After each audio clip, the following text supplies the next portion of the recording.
सास का पोछा। सुबह सवेरे नहा धोकर अपने सर पर तौलिया बांधे हुए ईशा हड़बड़ाकर किचन में आती है और नाश्ते की तैयारियों में लग जाती है। ओहो, जल्दी करते करते भी देरी हो ही जाती है। घड़ी को भी न जाने सुबह क्या हो जाता है, कितनी तेजी से दौड़ रही है। 8:30 बज गए और अब तक नाश्ते का सारा काम बाकी है और अभी 10 मिनट में मम्मी जी नाश्ता नाश्ता करने लगेगी। अब हड़बड़ाइए मत भाभी, सब हो जाएगा। मैंने सब्जियां काट कर रखी है। रोटियां बनाने के लिए ईशा आटा निकालती है कि तभी उसे अपनी सास की आवाज सुनाई देती है, जो जोर जोर से चिल्ला रही थी। सारे के सारे बिजनेसमैन तो इसी घर में पैदा हुए हैं। नहाने के बाद फर्श का पानी का वाइप करने तक की फुर्सत नहीं है किसी को। कस्तूरी की आवाज सुनते ही ईशा घबरा जाती है, क्योंकि उसे कहीं ना कहीं अंदाजा हो चुका था कि बाहर हो रही चिल्लम चिल्ली की वजह वही है। नहाने के बाद आपने बाथरूम तो सही से साफ किया था ना भाभी? अरे यार, किया तो था, अब किचन का काम भी करना था। बाथरूम ही साफ करते रह जाती तो नाश्ता कैसे तैयार होता? किया तो था जैसे कि आप हमारी प्यारी सासू माँ को जानती नहीं है। अब तो बन गया नाश्ता, अब कम से कम 2 घंटे तो तमाशा ही चलेगा। चलिए। और अगले ही पल दोनों बहुएं अपनी सास के आगे प्रस्तुत हो जाती हैं। मैं नहा कर गई थी ना मम्मी जी, मैंने बाथरूम साफ भी किया था, सच्ची आपकी कसम। वो तो आके पाइप में कुछ प्रॉब्लम है, पानी पास नहीं होता, इसलिए सारा फोम ना फर्श पर जमा हो जाता है। ये सुनते ही कस्तूरी एक झाड़ू लेकर जरा आगे बढ़ती है और पानी पास होने वाली जाली से 2 बाल निकालते हुए कहती है, छे छे छे, ये देखो, जाली में 2 बाल का गुच्छा फंसा हुआ है, तो पानी कैसे पास होगा?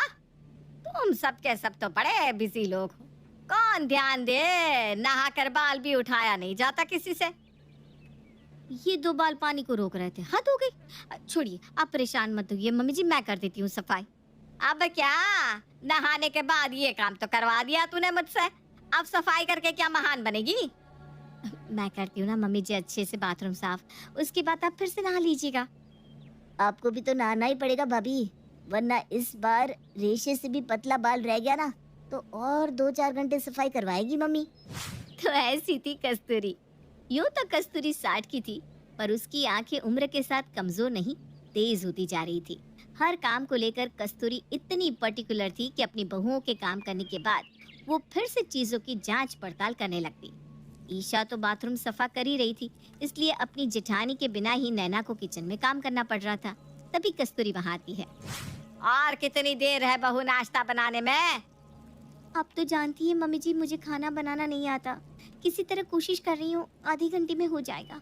आपको भूख लग रही है तो मैं बिस्किट निकाल दूँ? अरे नहीं नहीं, रहने दे, तू अपना काम कर, मैं फ्रिज में देख लेती हूँ, कल की कोई सब्जी होगी तो उसी के साथ ठंडी रोटियां खा लूंगी। और जाकर कस्तूरी फ्रिज का दरवाजा खोलती है। अरे राम रे, ये क्या गंध मचा रखी है तुम दोनों ने फ्रिज में, छी छी छी छी, देख कर ही जी मचला जाए। सारा कबाड़ मचा रखा है, बस मक्खी लगना बाकी है। तू नाश्ते का काम छोड़, पहले इधर आकर फ्रिज की सफाई कर। अपनी एक बहू को कस्तूरी बाथरूम साफ करने में लगा देती है, दूसरी को फ्रिज, और खुद पोछा लेकर पूरे घर की सफाई करनी शुरू कर देती है। बताओ, ये लड़कियां कहती है हमने पोछा कर लिया, ये पोछा किया है, दूसरी बार पोंछने पर भी पानी इतना काला होता जा रहा है, फिर कहती है मम्मी जी अब बेकार ही पोछा लेकर घूमती रहती है। अरे भाई, ऐसी सफाई करोगी तो पोछा लेकर घूमना पड़ेगा ना मुझे। और अपने बेटों के ऑफिस जाने के टाइम पर कस्तूरी एक बाल्टी पानी और पोछा लेकर घर के हॉल में पोछा करने लगती है। इतना ही नहीं, वो सभी को उनके कमरे से बाहर निकलने से भी मना कर देती है। और तभी अपने कमरे के दरवाजे पर खड़ा प्रेम अपनी माँ को आवाज लगाते हुए कहता है, और कितनी देर तक तुम्हारा पोछा चलेगा मम्मी? पिछले 1 घंटे से गेट पर खड़ा हूँ, अब अगर 1 मिनट भी और देरी हुई ना तो मेरी हाफ डे की सैलरी कट जाएगी मम्मी। तेरी माँ सुनने वालों में से नहीं है बेटा, हाफ नहीं पूरी सैलरी कटेगी आज तो। तभी अपने कमरे की खिड़की से नितिन कहता है, मैं तो सुबह की संग्राम देखकर ही समझ गया था कि आज तो ऑफिस छूटेगा, इसीलिए मैंने तो पहले ही वर्क फ्रॉम होम ले लिया। Mummy please. अरे मम्मी मम्मी मत क्या कर, एक तो आज मैंने देर से पोछा मारना शुरू किया है, उसमें भी तुम लोग शोर मचा रहे हो, इतना गंदा घर है, अभी मुझे वक्त लगेगा। मैं छलांग मार कर चला जाऊंगा मम्मी, फर्श पर पैरों के निशान भी नहीं बनेंगे, जरा भी दाग नहीं होने दूंगा, पक्का मम्मी। ज्यादा तेज मत बन, जैसे तेरी पत्नी आधा आधा घंटा कहकर पिछले 3 घंटे से नाश्ता बना रही है, वैसा ही काम तू भी कर देगा, और मुझे फिर से पोछा करना शुरू करना पड़ेगा। अरे जो करना है जल्दी करो भाग्यवान। एक तो सुबह से नाश्ता नहीं किया, ऊपर से तुम्हारा पोछा। अरे जल्दी निपटाओ तो मैं बाहर आकर चाय पीऊं।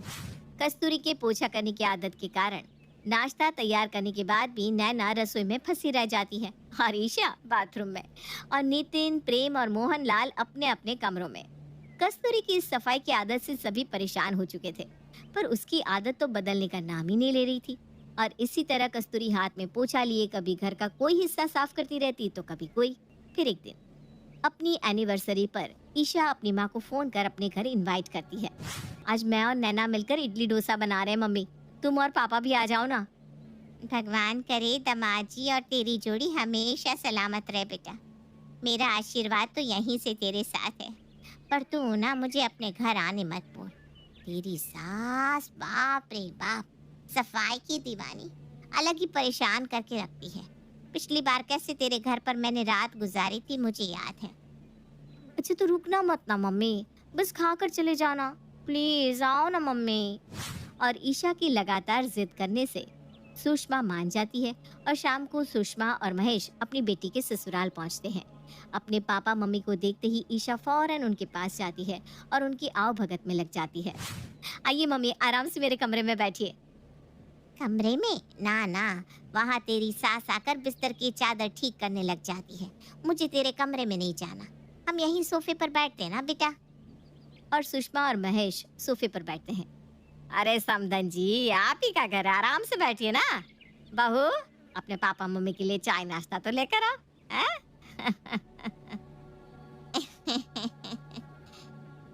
इस उम्र में भी बाल तो आपके काफी घने हैं समधन जी।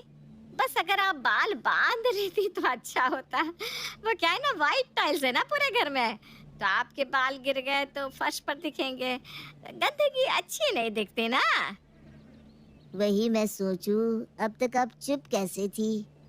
जैसे ही ईशा अपने पापा मम्मी के लिए नाश्ता लाने किचन में जाती है, कस्तूरी फौरन उठकर अपने समधन के पास आकर खड़ी हो जाती है और इधर उधर से सोफा कवर ठीक करना शुरू कर देती है। कोई बात नहीं, आराम से बैठिए समधन जी, बस आपने जरा खसक जाइए, मैं सोफा कवर ठीक कर लूं। और कोई बात नहीं है। ये क्या हुआ है ना, अभी अभी मैंने सोफा कवर ठीक किया था और तुरंत आप बैठ गई, तो वही बैठने से जरा सी ना सलवटे आ गई है। मतलब आपकी गलती नहीं है इसमें, लोग तो बैठेंगे ही, है ना।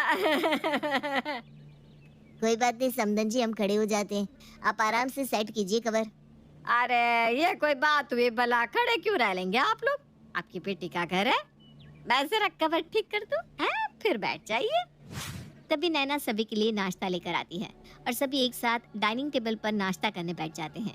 महेश चिप्स खा रहा था कि गलती से एक चिप्स फर्श पर गिर जाता है और ये देखने के बाद कहाँ ही कस्तूरी रुकने वाली थी। नाश्ता छोड़कर कस्तूरी फर्श पर गिरा चिप्स उठाकर पोछा लगाना शुरू कर देती है। आप लोगों को अभी नाश्ता करने में 10 मिनट तो लगेंगे ही, तब तक मैं ना डाइनिंग टेबल के नीचे और आसपास पोछा लगा लेती हूँ। वो क्या है ना, कब से सभी चल रहे हैं तो फर्श भी गंदा हो गया है। नितिन, जरा प्लेट हटाना तो टेबल पोंछ लूं मैं। पापा मम्मी आए हुए हैं मम्मी, अभी रहने दीजिए ना, सभी चले जाए उसके बाद पोछा मार लेना। वैसे भी अभी कुछ देर पहले ही तो आपने पूरे घर में पोछा मारा था। अब पता नहीं, सामने पड़ी गंदगी देखकर भी तुम सब कैसे आंख बंद कर लेते हो। मुझसे तो बर्दाश्त नहीं होता। ऐसे तो पोछा नहीं मार रही हूँ ना बेटा, नीचे चिप्स भी तो गिरा था। और समधी समधन जी का क्या है, दोनों तो घर के ही हैं, बुरा थोड़ी ना मानेगी। क्यों समधन जी, जरा पैर तो ऊपर कीजिए। हाँ। और जब तक सभी डाइनिंग टेबल पर बैठे हुए होते हैं, फौरन कस्तूरी लिविंग एरिया में लगे सोफे सेट करना शुरू कर देती है। अब उसकी ऐसी हरकतें देखने के बाद किसी के ही पेट में नाश्ता जाता। अपनी ऐसी हरकतों से कस्तूरी सुषमा और महेश को बहुत ही अनकंफर्टेबल कर देती है। बेटा अब तू खाना क्या लगाएगी, नाश्ता ही बहुत हो गया, कल सुबह इनको जल्दी उठना भी है तो हम निकलते हैं। सुषमा और महेश वहाँ से चले जाते हैं। कौन ही बेटी अपने माँ बाप का अपने ही ससुराल में इंसल्ट बर्दाश्त कर सकती है।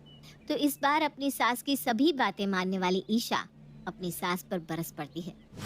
मुझे बोलना तो नहीं चाहिए मम्मी जी, पर कहती हूँ, सारा दिन तो आप पोछा लेकर हमारी किस्मत की रेखाएं पोंछती रहती हैं। आज मेरी शादी की सालगिरह के दिन तो रुक जाती। औरत जब तक खुद बहू रहती है तो सास को गाली देती है, और जब खुद सास बन जाती है तो बहू को जितना तंग करना हो सके करती रहती है। दिन भर हम आपके झाड़ू पोछा के कारण अपने सारे काम छोड़कर सिर्फ घर में सफाई करने में लगे रहते हैं, पर उससे भी आपके कलेजे में शांति नहीं पड़ी। आपने कितनी इंसल्ट की मेरे पापा मम्मी की, दोनों को भूखा ही जाना पड़ा। 2 मिनट चैन से पानी तक नहीं पी पाए मेरे पापा। अरे बहू, तेरे मम्मी पापा नाराज होकर थोड़ी ना गए, वो तो तेरे पापा को सुबह जल्दी उठना था ना बेटा, इसलिए चले गए दोनों। और सफाई तो अच्छी होती है, मैं तो जो करती हूँ तुम लोगों के भले के लिए करती हूँ, पर तुझे अगर ठीक नहीं लगता तो कल से नहीं करूँगी सफाई, ठीक है? कस्तूरी के मुंह से ये शब्द सुनकर सभी के दिल में ठंडक पड़ जाती है और अपने कहे मुताबिक ना ही कस्तूरी खुद पोछा करती है, ना ही किसी को सफाई पर भाषण देती है। और हर तरफ धूल देखने के बाद भी किसी तरह कस्तूरी खुद को थाम कर बैठी हुई थी कि तभी हड़बड़ाती हुई सुकन्या कस्तूरी के घर आती है। अरे कस्तूरी, कहाँ है तू? क्या हुआ सुकन्या, तू भागी भागी क्यों आ रही है? सब ठीक तो है ना? इससे पहले कि सुकन्या कुछ कह पाती, कस्तूरी की नजर सुकन्या की चप्पलों पर पड़ती है। हे भगवान, तू चप्पल पहनकर घर के अंदर आ गई। यहाँ मैं सफाई कर करके परेशान हूँ और तू। अरे वो तो जिस दिन से तू पैदा हुई है सफाई ही कर रही है, अभी छोड़ दे पोछा। मेरे घर हुआ है लोचा, मेरी दोनों बहुओं ने पूरे घर पर कलेश मचा कर रखा है। किसी भी वक्त दोनों एक दूसरे का सर फोड़ सकती है। जल्दी चल, वो दोनों तेरी बातें मानती है, तू कहेगी तो ये लड़ाई शांत हो सकती है। अरे सवेरे से तेरे घर से चिल्लाने की आवाजें आ रही है। 2 मिनट उन्हें और लड़ने दे, तब तक मैं इस चप्पल के निशान को साफ कर देती हूँ, वरना मेरी ये बहुएं इस दाग पर पैर रखकर आगे चली जाएगी और ये गंदगी पूरे घर में फैल जाएगी। सभी से छुपकर अपने घर पर पोछा लगाने के बाद कस्तूरी सुकन्या के घर जाती है। नेहा, प्रिया, तुम दोनों इतनी समझदार होकर इस तरह कैसे लड़ सकती हो? क्या बात हो गई, मुझे बताओ। मैं क्या बताऊं चाची जी, सब कुछ तो सामने दिख रहा है। शर्म नहीं आया इस बेखुदी को, मेरी साड़ी पहनकर खड़ी हो गई, वो भी लॉन्ड्री की हुई साड़ी थी चाची जी। और तू, पिछले महीने जो तूने मेरा सूट पहन लिया था, नया सूट था, टैग भी नहीं हटाया था मैंने। इसमें इन दोनों की गलती नहीं है सुकन्या। अब तेरा घर ही इतना गंदा रहता है तो लोगों के दिमाग में नेगेटिविटी तो आएगी ही। एक काम करो नेहा और प्रिया, बाल्टी लो और चलो मेरे साथ। एक जन किचन साफ करो और हॉल में पोछा लगा, और तू सुकन्या के कमरे को साफ करना शुरू कर दे। सुकन्या, फिर देख कैसे तेरे घर का सारा कलेश खत्म हो जाता है। एकदम सही बात है, अगर सभी मिलकर झाड़ू पोछा कर करके ही थक जाएंगे तो लड़ने की ताकत बचेगी किस पे। और कस्तूरी पिछले ही दिन अपनी बहू से किए हुए वादे को भूलकर वापस से अपने पोछे के प्रेम को बिखेरना शुरू कर देती है। और इस बार वो यहीं तक नहीं रुकती और अपनी झाड़ू पोछा के इस ऑब्सेशन को मोहल्ले तक फैलाने लगती है। और अब कस्तूरी के घर वालों के साथ साथ उसके मोहल्ले वाले भी उससे परेशान हो जाते हैं। फिर एक दिन सभी मिलकर किसी तरह कस्तूरी की इस आदत को छुड़वाने के बारे में सोचने लगते हैं, जिस पर अपनी राय देती हुई सुकन्या कहती है, आजकल तो हर चीज का इलाज है बेटा। मेरी बहुएं दिन भर कलेश करती रहती हैं। दोनों को लेकर मैं डॉक्टर के पास जा रही हूँ। क्यों ना तू भी अपनी माँ के झाड़ू पोछे की आदत को छुड़ाने के लिए किसी साइकेट्रिस्ट या थेरेपिस्ट से मिल ले। ये तो आपने बिल्कुल सही कहा आंटी, पता नहीं ये आइडिया मेरे दिमाग में क्यों नहीं आया। मैं आज ही एक अच्छे से डॉक्टर का अपॉइंटमेंट लेकर मम्मी को उनके पास लेकर जाता हूँ। और शहर के सबसे बड़े थेरेपिस्ट को ढूंढकर सभी कस्तूरी के साथ वहाँ पहुँचते हैं। ये बुआ मुझे ठीक करेगा? अरे मुझे साफ सफाई करने की आदत है, ये कोई बुरी आदत थोड़ी ना है। उससे बाहर तो कोई पेशेंट भी नहीं है, ना कोई चप्पल, और ये डॉक्टर के कैबिन का दरवाजा क्यों बंद है? 5 मिनट मैडम, वो सर के कमरे में अभी पोछा लगा है, तो जब तक फर्श सूख ना जाए सर किसी को अंदर नहीं आने देते। वो क्या है ना, गीले फर्श पर पैरों से निशान हो जाते हैं। हैं? क्या? ले देख ले। पर डॉक्टर साहब, आपके जैसे तो दिन भर पोछा नहीं करते होंगे ना मम्मी जी, एक बार तो कोई भी पोछा मारता ही है। नहीं नहीं मैम, हर पेशेंट के जाने के बाद सर पोछा लगवाते हैं, और उनकी इसी आदत के कारण हमारी मेड भाग गई है, तो अंदर सर खुद ही पोछा लगा रहे हैं, इसलिए तो दरवाजा बंद किया है। तो अब अंदर चलना है कि वापस चलना है? क्योंकि ये डॉक्टर तो मुझे तेरी माँ का भाई लग रहा है बेटा। और 5 मिनट बाद सभी अंदर डॉक्टर के कैबिन में जाते हैं, जहाँ टेबल पर पोछे के कारण हुए निशान को देखकर कस्तूरी कहती है, पोछा जरा सही से नहीं हुआ डॉक्टर साहब। टेबल पर देखिए, पोछे से लगी धारियां दिख रही हैं आपको? हाँ, पोछा ना सही से निचोड़ा नहीं गया होगा, जरा गीला रह जाने पर ऐसी धारियां बन जाती हैं। नहीं हुआ ना साहब, वही मुझे लग रहा था। क्या बताऊं, मैं खुद परेशान हूँ। पेशेंट देखो या पूछा करो, मेरी ना मेड भी भाग गई है। आपके पास कोई मेड होगी तो जरूर बताइएगा। किसी और के भरोसे दुनिया चलती है क्या डॉक्टर साहब? लाइए पोछा, मैं बताती हूँ कैसे परफेक्ट पोछा लगेगा। सच में आप बताएंगी मुझे? प्लीज प्लीज बताइए। अरे डॉक्टर साहब, आप पोछा बाद में कर लीजिएगा, पहले मम्मी का इलाज कीजिए ना। उन्हें हर जगह पोछा लगाने की बहुत बुरी आदत है। सही में कस्तूरी जी, आपको भी आदत है पोछा लगाने की? जैसे ही आपने फर्श पर निशान देखा, मैं तभी समझ गया कि आपकी भी आंखों में वही तजुर्बा है। मुझे भी ना इसी तरह फर्श पर धूल मिट्टी बहुत नजर आती थी, और मैं अपनी पत्नी को हमेशा कहता था कि झाड़ू सही से लगाओ। और क्या था, एक हफ्ता उसने झाड़ू लगाया और फिर झाड़ू के साथ डिवोर्स के पेपर मेरे घर पर रखकर चली गई। अब मुझे भी ना इस आदत को छुड़वाना है। आप लोगों को कोई अच्छा डॉक्टर मिले ना तो मुझे जरूर बताइएगा। और पोछा लेकर डॉक्टर साहब और कस्तूरी फर्श पर पोछा लगाना शुरू कर देते हैं और बाकी सब लोग अपना सर पकड़ लेते हैं।